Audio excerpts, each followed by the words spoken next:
live. Brandon, thank you, Brandon Big B, for being with us live. It's good to have you. Hey, it's always good to be here. I appreciate it. Well, listen, I know that I want you to catch folks up on the Seth Rich death case, and just assume that our listeners, now a lot of our listeners know a lot about this, but there are some that won't really know. If we just start talking about Seth Rich, they won't have a clue who we're talking about. But this is huge. This could be history changing, narrative changing, earth shattering in the U.S. government and even in international affairs. This could be huge, but give our folks a synopsis, a brief history, what it was all about, how it began, who this dude is, why his name's important, and then he died. Talk about the death, and then bring us up to the very latest, what's been happening in the headline news. Well, really, the mainstream media has stayed away from it. You can talk astounding breaking news in the Seth Rich murder case, and what all of this means to politics and the U.S. government and the worldwide narrative. Yeah. Well, Seth Rich was a DNC staffer who was murdered during the campaign cycle. And it was during the time that the WikiLeaks was getting into the hottest and heaviest, if you will, when Assange was threatening that he was going to drop information that would change the course of U.S. history. We have to remember Assange said that if Hillary Clinton won the election, that he was going to release things that he would not release if Donald Trump won the election. Right. So if Assange is telling the truth, he still holds no telling what kind of information. Right. We don't know. So, and then, of course, Seth Rich was murdered just literally within hours of his murder. The D.C. murdered in broad daylight in D.C. Shot in the back. And that's right. Multiple times, if I remember correctly, 2 or 3 times in the back. Oh, well, that's got to be a suicide then. Yes, suicide. If in D.C., if you get shot multiple times in the back in D.C., that's a suicide. Well, if he would have zipped his own body up in a duffel bag, it would have definitely been a suicide. But right. he didn't do that. So, but within hours, the D.C. police ruled that he was the victim of a robbery attempt. Although within a day or so, we find out that absolutely nothing was missing off of his person right. that we could tell. Right. In other words, he had on steel jewelry, he had on his wallet with credit cards, cash, all of that stuff, identification, everything still on him. So, robbery attempt, I'm not so sure about that. If it was a robbery attempt, they were looking for something very specific. Something else, yeah. And so when did this happen? When did this murder happen? It was during the campaign cycle. I don't have the exact date in front of me, but it was when the campaign was just, sure enough, heating up. And so bottom line is Julian Assange of WikiLeaks later on even hinted. Now, he never said the words, Seth Rich was my informant on all of the documents out of the DNC, but he did make some comments leading us to believe that Seth Rich may have been his source of information. And so, that story was reported in the alternative media. Of course, the mainstream media was telling us that the Russians are the ones that hacked the DNC. Isn't it interesting? All the information that came out, multiple felonies, things that could even go to treason, but the media was covering how Assange got the information, not what the information was. Right. Yeah. Right. So, but, of course, the mainstream narrative was, well, the Russians. So this whole Seth Rich issue just kind of went away until this week, when a private investigator hired by the family goes on a Fox News affiliate and says, listen, I found information on Seth Rich's laptop that shows me that he had contact with Julian Assange. Right before his murder. Yes, right before his murder, which is what Assange was saying. At. Yeah. Yes. So now, of course, that story was not picked up widely and run with in the mainstream media. Of course. And a good friend of mine called me that day, and he said, what do you make of this? I said, if this story sticks, it changes the course of history. All right, explain that, yeah. It does away with the Russian narrative. It shows that there were insiders within the DNC that knew about the corruption and the outright lawlessness that was going on there. And by the way, if it does away with the Russian narrative, then that does away with all of the allegations against Trump and the Trump staff and the special investigation. And the firing of Comey, and on and on and on and on. And it just makes multiple politicians and big names on both sides of the aisle look like an idiot. Yeah. John McCain. And maybe implicated in some crimes. And possibly implicated in crimes and other deceitful things. So if this story stuck, like I told my friend, it could change the course of history.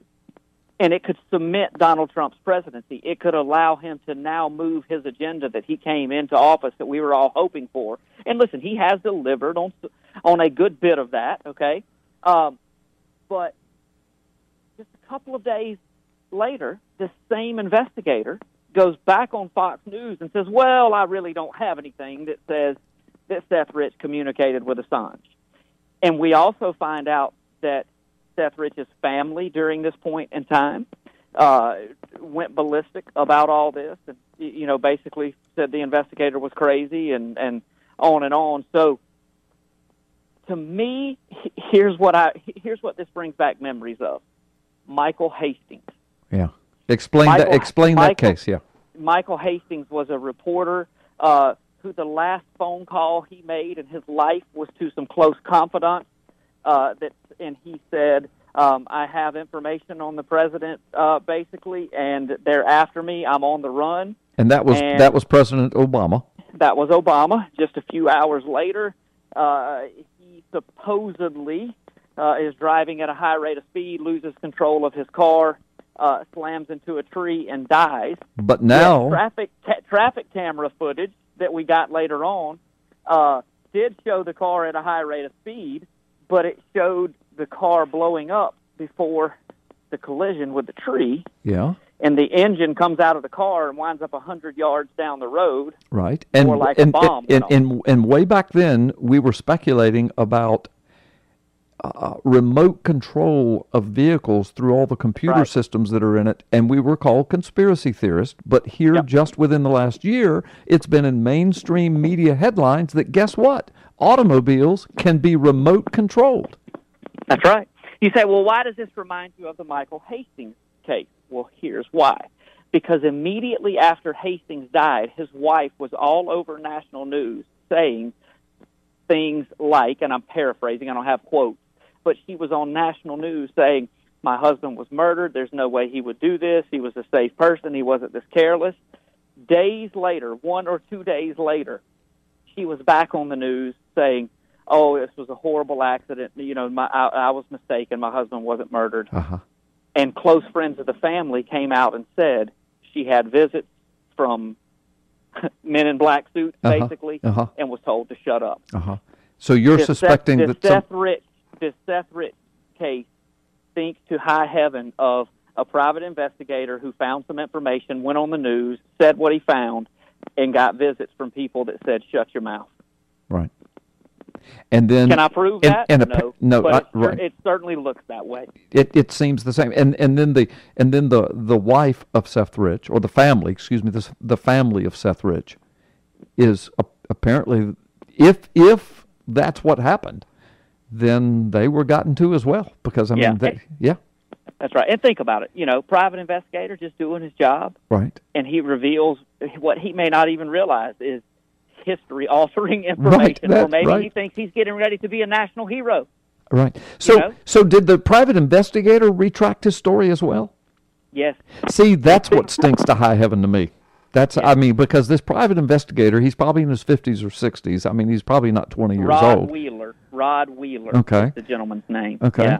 And so he's got Seth Rich's laptop. He's been doing this deep investigation for over a year now. And so he finds something. He's excited about what he finds. He thinks he's blown the case wide open. He's got it. And he goes on a Fox News affiliate and makes this announcement. And don't you know that the power brokers of the world, this globalist communist regime, this DNC, whoever all is involved in this, they heard that and they just about went out of their minds. And then somebody picked up a phone and called somebody else and said, this guy needs a visit now. Fix this. The family needs a visit now. fix this. Make it go away. Make it go away. Because we've got investigations going on Trump. We've got a possibility of impeaching him. They think in their demented minds they're going to take the White House back over. Everything seems in their demented minds to be going their way. And along comes this private investigator who could change the entire narrative. And within days, he and the family are retracting everything. I was mistaken. And the family saying, yeah, the investigator's an idiot. Really? Really? Yeah. You've hired him and you've kept him all this time and he wasn't an idiot until he gets a visit. Then he's an idiot. Right. Well, listen, I know we've got to take a break, but you said the word impeachment. Let's talk about how those two maybe tie together on the other side of the break. Okay, let's do. We are going to take a break right now, folks. This is why you listen to Freedom Friday, right? Now, Brandon and I are just speculating. We're delivering a lot of facts because the things we're talking about are in the news, and this is going on right now. But now we're just speculating about how these things might tie together based upon past cases and based upon the facts that we have at hand. If we discover later that we're totally wrong about this, guess what we do on Freedom Friday? We will make it right. All right? In the meantime, aren't you glad you're in the Oval Office of Gulf Coast Talk Radio? Don't go anywhere. We'll be right back. In the meantime, let me see here. I want to bring Brandon back on, but there was an article here. Brandon, hold on just a minute. I'm sorry. Let me punch the button. Brandon, you there? I am. Okay. Watch this, Brandon. Let me find this. I had it right I can't here. see you. Okay, you can't see it? Okay, No. Hold on, darn. Well, hold on. Oh, okay, here it is. I found it through my notes here. All right, so Newsweek.com, Brandon, and this is going to go right into where we left off, and you're going to talk about the all this impeachment talk, Russia, Trump and the Russians, and now Seth Rich case. All right, Newsweek.com. This was posted just a few hours ago. By the way, this is at freedomfriday.com Gallups on Facebook. Was posted just a few hours ago. The title of the article is Russian Embassy in London Joins in the Seth Rich Murder Speculation. And listen to this first paragraph. The Russian Embassy in London has joined in speculation surrounding the unsolved murder of Democrat National Committee staffer Seth Rich. On Friday, of course that's today, the embassy tweeted an image featuring Rich with Hillary Clinton in the background. And the text said, "Who killed Seth Rich?" And then it says, the tweet also says that WikiLeaks informer Seth Rich murdered in the U.S., but the mainstream media was so busy accusing Russian hackers to even take notice. Yeah. Or maybe they noticed and they just couldn't talk about it. They couldn't talk about it. It ruins the narrative. It ruins the narrative and ruins the whole plan. And so now, let's just catch everybody back up. So now, just in the last couple of days, the investigator that had been hired by the family, who had Seth Rich's laptop and was investigating this case and interviewing people, just a few days ago, he went on a Fox News affiliate news program and announced that he had discovered on Seth Rich's laptop information which connected him to WikiLeaks information dumping just before he was murdered. And as a matter of fact, he was drawing the parallel conclusion that, of course, Seth Rich was involved in WikiLeaks, and this was a murder that occurred, more than likely tied to that. And within a day or two, the family that hired the investigator came out discrediting all of that, and the investigator then came out changing his mind about what he had said on the news just the day before. You and I smell a huge rat in all of that. And every time we've announced that we've smelled rats in cases like this over the last years, Brandon, every single time we've been proven correct. Maybe not in every detail we speculated upon, but in the general direction of what we were speculating. And right now you're speculating that all of this stinks to high heaven, because if it is linked that Seth Rich was a DNC staffer who was involved in WikiLeaks, it takes the Russians out of it, which ruins the whole narrative against Trump. Now take it from there. That's exactly right. And so, I said what I wanted to try to tie together here was the impeachment talk of Trump and this Seth Rich story making it into the news this week, and how the two may be connected. Because, listen, since the day Donald Trump was elected, we have heard talks of impeachment from both political parties, both Democrat and Republican. Yeah. Think about that now. Since the day of the election, we have heard talks of impeachment. Yes. Well, just this week, after this information regarding Seth Rich's laptop came out, we have seen prominent Democrats completely reverse direction on impeachment. Now, hear me. They're not in love with Donald Trump. Okay? Right. So something else is going on. We have heard people like Nancy Pelosi mm-hmm. all of a sudden advocating for no impeachment. Well, I don't think that we're ready to do that. I don't think that we have the information to do that. Mm-hmm. Now, I will guarantee you a month ago, Nancy Pelosi was leading the impeachment bandwagon. Oh, the sure. day after the election, sure. Nancy Pelosi was leading the impeachment bandwagon. So I just believe in my heart of hearts that these people, or at least they fear that there is information here. And so if you're on this impeachment bandwagon and Trump, like he has so famously done, finds a way to force this information out into the public arena and to prove this to be correct. Now, to my knowledge, Trump has not addressed this yet. Right. Right.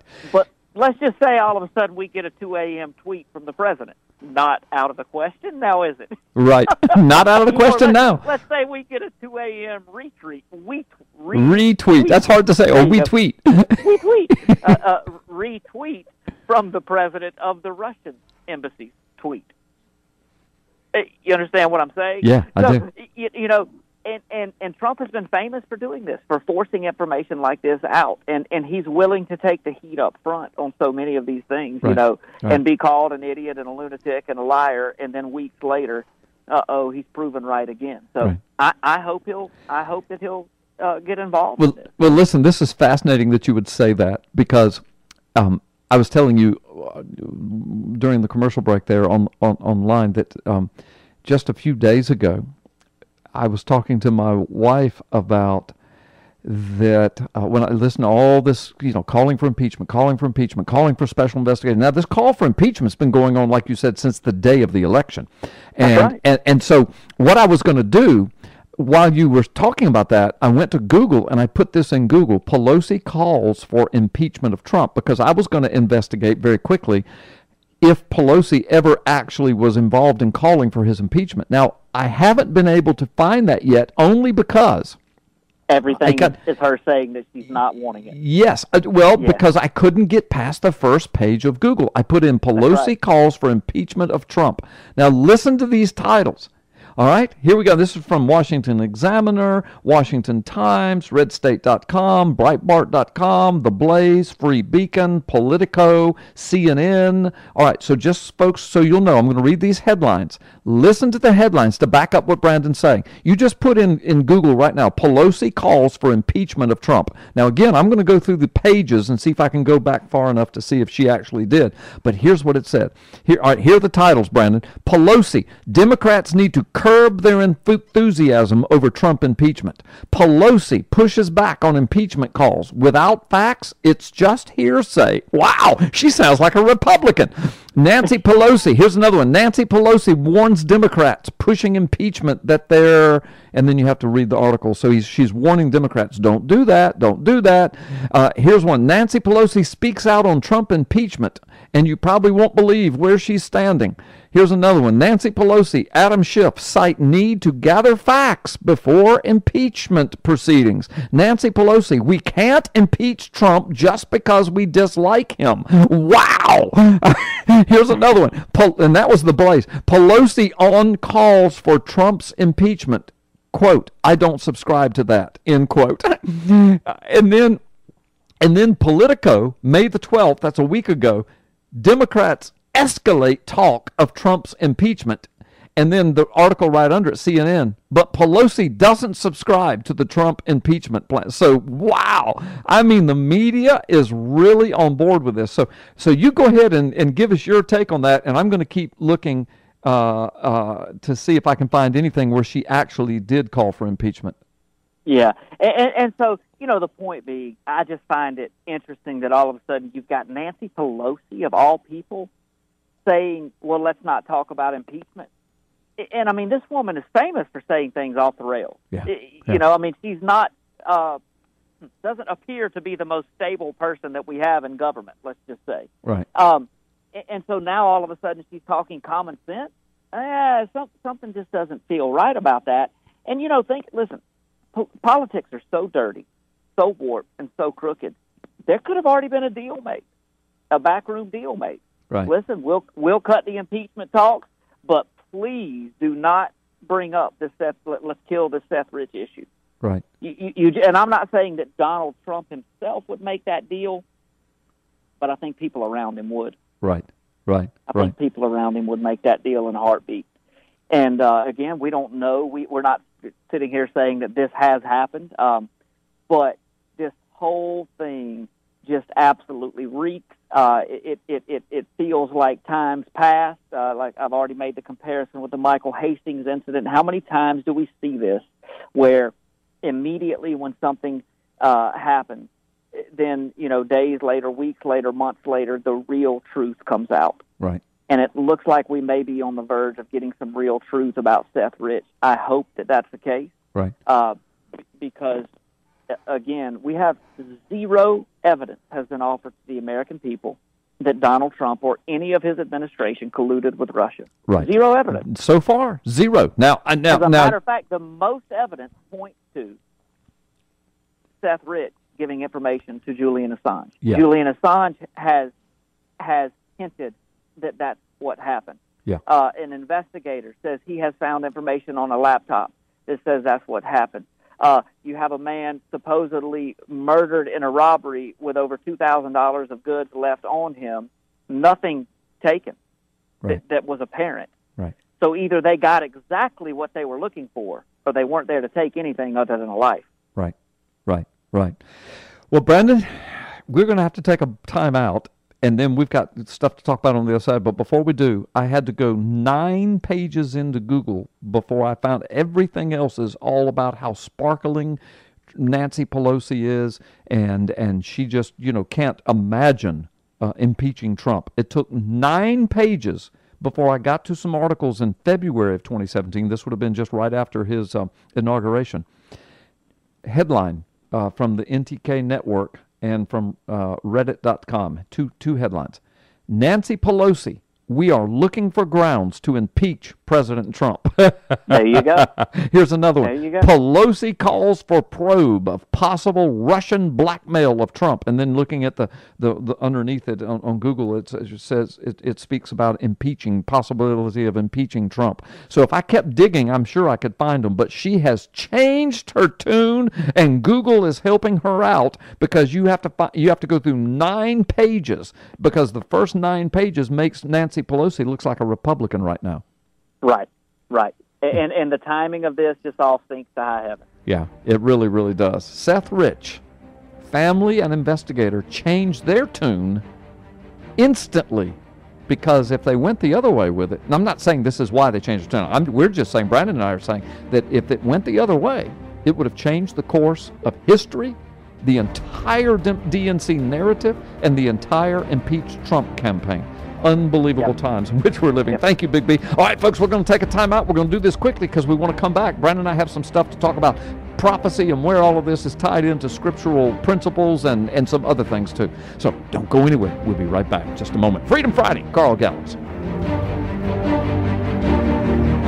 Okay, Brandon, Big B, listen, thanks for being on the show today, and we've only got, 6 or 7 minutes left, but, of course, you heard the whole show, and we started off talking about North Korea.